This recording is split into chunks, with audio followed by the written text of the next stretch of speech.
Meet David McKay, a rising realtor with Glover Properties in Satellite Beach. In just 1 year, he handled 20 closed sales totaling over $11 million. David is a second-generation real estate professional, and before stepping into the world of real estate, he spent years as a professional baseball player, pitching in the major leagues for teams like the Detroit Tigers, Seattle Mariners, and the New York Yankees. A Vieira High School grad and Satellite Beach native, David now helps families navigate the Space Coast market, bringing the same focus and work ethic from the field into every transaction. Welcome, and thank you for joining us, David. Thank you for having me. I'm excited. I'm very excited, too. I think you might be my first professional athlete on the podcast. There we go. All right, the first for everything. So I'm super curious because I grew up here in Brevard County. You did as well in Satellite Beach, went to Vieira High School. How does Brevard County produce a major league baseball player? Yeah, there's, the talent here is growing. There's quite a few players that have come out of here now. A couple of kids that I grew up playing with, and I think our area does seem to pull a good amount of professional athletes, whether it's baseball. We've had some football players, soccer, but I think we have really good sports in our area. That's awesome. You mentioned a couple of other people that it's pulled from the area. Any names I would recognize? I know, so Vinny Capra and Jake Walsh are two baseball players. Brian Johnson went to Cocoa Beach. He played at Florida. Those are a couple. And then Marcus May went to Holy Trinity. He was a football player. He's in the NFL now. Awesome. Did you always know that you wanted to be a baseball player, or was there like an aha moment? No, it was, as long as I could hold a bat, it was, all baseball. And that's all I wanted to do was throwing in the yard, hitting in the backyard with our family, wiffle balls, tennis balls, whatever it is. I always had a passion for it. Yeah. So tell me a little bit about how much training and practice went into becoming a professional athlete. Yeah, there was a lot. It was, especially as a kid, you have to want to do it. And that's what I tell parents. I'm involved with the Beachside Little League now. And I tell parents, I'm like, look, you have to want, the kids have to want it, and don't push it on them, don't burn them out from an early age.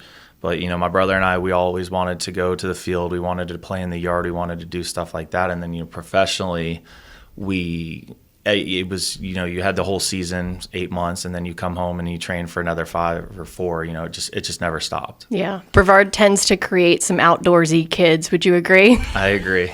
We have the water, we have the beach.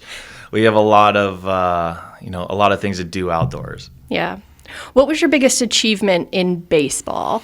Playing in the major leagues is a pretty easy one. It was something I dreamed of as a kid, and then finally getting that call and saying, "Hey, you're going to the major leagues," was pretty surreal. Oh, that's incredible. Can you tell me a little bit more about that moment? So it was in spring training. I was getting ready to drive up to Tacoma, Washington from Arizona to go to AAA in the minor leagues. And it was like 11 o'clock at night. And I got a call. Guy got hurt in the big leagues. And they're like, "Hey, we need you to fly up first thing in the morning." Well, Arizona's 3 hours behind. So, the first thing you have to do is you have to call your wife. You have to call your parents. Well, I called them all, and they were not very happy that I was calling them that late. And it took them a second to kind of process it. They were like, "What's going on? It's 2 o'clock in the morning here." And I was like, "Well, I'm going to the major leagues. All right, I'll talk to you in the morning."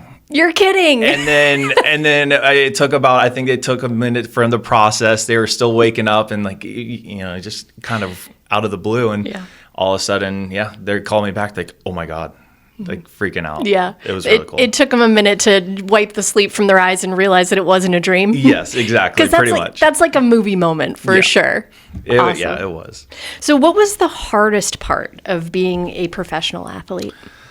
Oh, I think it's a job that's nonstop. I think, kind of similar to real estate as well, where your hours can be flexible, but at the same time, there's times where you have to make a lot of sacrifice, missing weddings during the season, missing baby showers, and friends going on trips or family going on trips. But you're playing. There's a lot of sacrifice that has to be made to kind of get to the level that I did. Yeah, definitely.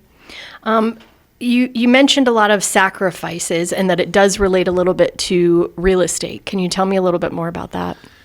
It's one of the, I think with real estate, you have to be willing to, have open houses on Saturdays and Sundays to, market your listings, hopefully obviously getting some leads as well. And, just you have to cut out time, and it's kind of a job that never ends, and you could be up till 10 o'clock one night.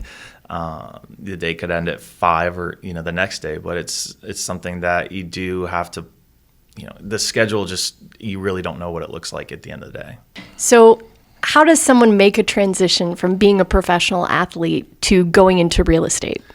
Well, so my mom has done this for 36 years now, and I see her helping people with one of the biggest transactions of their life, and it's something that I didn't want to sit behind a desk every day, and every day looks different. There's not really ever two transactions that are exactly the same, and I just I didn't want to do the same thing over and over again, and it's just something that really stood out to me. Mm-hmm. You mentioned not wanting to do the same thing over and over again, and not wanting to sit behind a desk. I think a lot of sales professionals prefer to go into a position like real estate or sales because they are that type of personality, that go-getter type of personality. Mm-hmm. How do you also incorporate some consistency? And so, because I know as a pitcher, you had to practice really hard, you had to be very routine. Does that segue into the real estate piece? And that was another thing that stood out to me too, is so many people were deciding my career in baseball for so long. It didn't matter how well I played. It was, if you're the next guy in line. But this job, I do feel like you get out of it what you put into it. And if you put in the time, put in the effort, you do have a good chance to succeed. And that's what I liked about it. Awesome. What was your welcome to the big leagues moment of real estate? Now, this can be a transaction, it can be an experience, but what's your welcome to the big leagues moment? I think it was one of my first bigger listings on Cherry Court and Satellite. It was, it was super nice home, and I was up at the Little League, and families were sitting there talking, and families were talking about the home.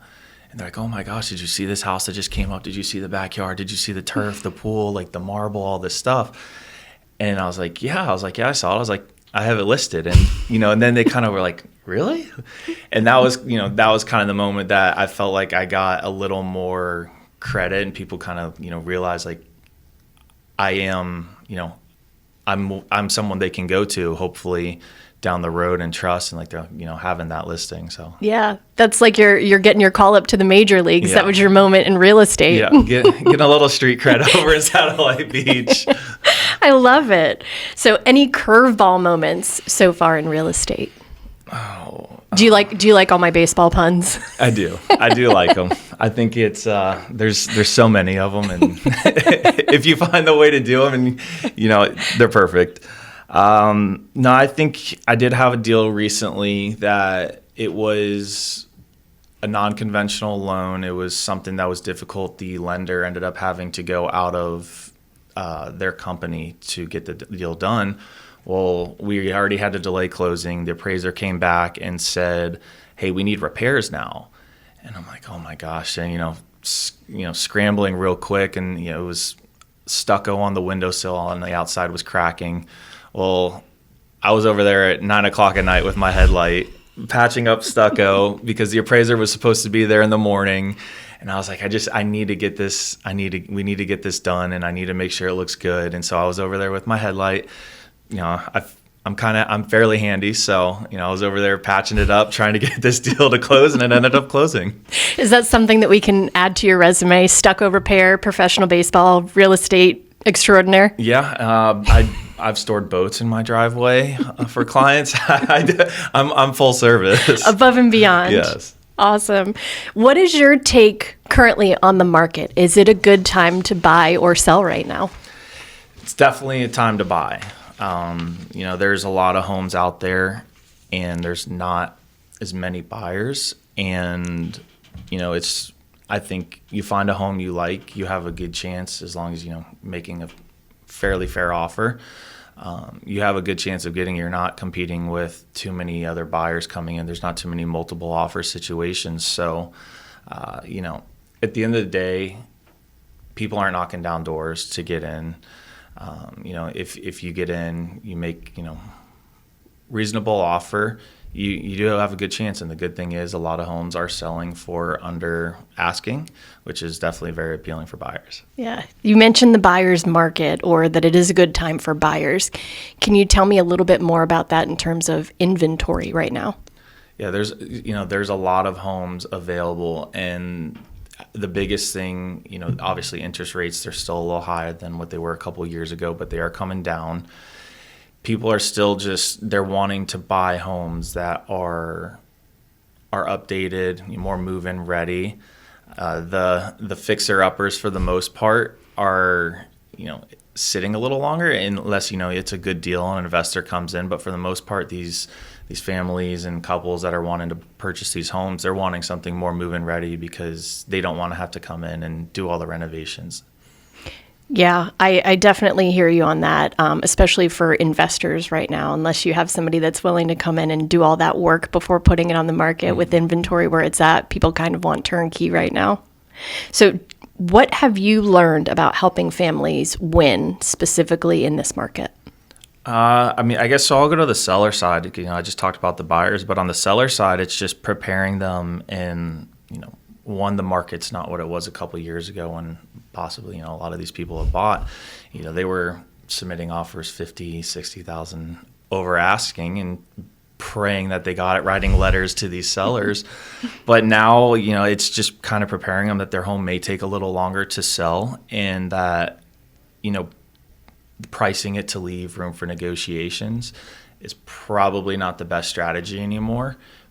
Buyers are a little more price sensitive right now. So if, they're looking at it and they're just, if it's not according, to the market, what people want to pay, they're going to move on from it, and you're going to miss a lot of buyers. You're going to spend more time on the market. So I think, the biggest thing is just, one, pricing it well. And then I do prepare them to, expect some low ball offers. Don't get offended by it. Everybody's looking for a deal. I tell them, if I'm helping you buy a home, I'm sure you're going to want to try to lowball someone too to get the buyer's market. But don't take it, don't take it offense. Don't get offended. Don't take it personal. But, the good thing is you do have an offer, and it's something to work with. And, if you don't have an offer, you can't negotiate it. Right. Solid home run advice there. So my last and most important question, I call this my final fun question. What is your favorite local hangout? Favorite local hangout? Can be anything. Oh, everybody's going to laugh at me, but the Surf and Turtle. I love the Surf and Turtle. Their ice cream is so good. Yeah, I was just going to say, for those that don't know what the Surf and Turtle is, what do they have to offer? It's ice cream over in Satellite Beach. It's, they do the Cyclones, which is like a Dairy Queen Blizzard. Anything ice cream, sweet treats. I do have a sweet tooth. So yeah. I love it. We do like to go there quite a bit. Awesome. Well, again, thank you so much for joining us today, for being a wealth of knowledge. And if you have gained something from this podcast that you would love to share with a friend, please like, subscribe, and we look forward to seeing you next time.